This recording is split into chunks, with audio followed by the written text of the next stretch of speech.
नमस्कार मित्रांनो, लोकांना तुमचा गैरफायदा घेऊ देऊ नका।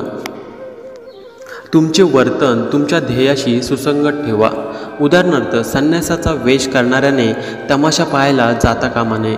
नम्रता व शालीनता कधीही सोडू नका, पण नम्रता व लाचारी यातील सीमारेषा स्पष्टपणे ओळखा। मित्रांनो, स्वतःचे गुणगान व स्तुती कधीही करू नका। स्वतःची स्तुती सांगणाऱ्यांना रामदासांनी पडत मूर्ख म्हटले आहे। तुमचे गुण इतरांना तुमच्या कार्यातून पटले पाहिजेत। तुम्ही श्रेष्ठ असलात तरीही अहंकार बाळगू नका। क्रोध, द्वेष, मत्सर, जाळूपण शिष्टाचाराचे हाडवैरी आहेत। दुसऱ्याच्या मनाला लागेल असे विनोदातही बोलू नका। दुसऱ्याच्या मनाला लागेल असं विनोदातही बोलू नका। विनोद बोचरा नसावा। स्वतःवर केलेला विनोद हाच सर्वश्रेष्ठ विनोद असतो।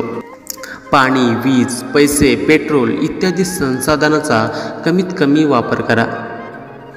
टिकटॉक, पबजी, क्रिकेट बघण्यात व फालतू गोष्टीत वेळ घालवू नका। मित्रांनो, खोटे बोलून कुणाचंही मन दुखावू नका आणि कुणाचं मन दुखेल असं वागू नका। मित्रांनो, स्वतःच्या भल्यासाठी दुसऱ्याचा गैरफायदा घेऊ नका आणि आपले जन्मदाते सोडून आपला गैरफायदा घेऊन कोणी आपल्याला फसवेल इतका भोळा स्वभाव व आंधळा विश्वास कोणावरही ठेवू नका। चोरी, लांडी लबाडी करून घर संपत्ती गोळा करू नका। जनमानसात त्याचा दिखावा, मोठेपणा दाखवू नका। बाहेरच्या परक्या लोकांना घरात थारा देऊ नका। घरातलं मर्म कोणालाही बोलू नका। आपल्यावर असलेले कर्ज कोणालाही सांगू नका। मतभेद चव्हाट्यावर आणू नका, यामुळे आपली पत जाते। लोक त्याचा फायदा उठवतात। समोरच्या व्यक्तीची योग्यता ओळखून आपले वर्तन असावे।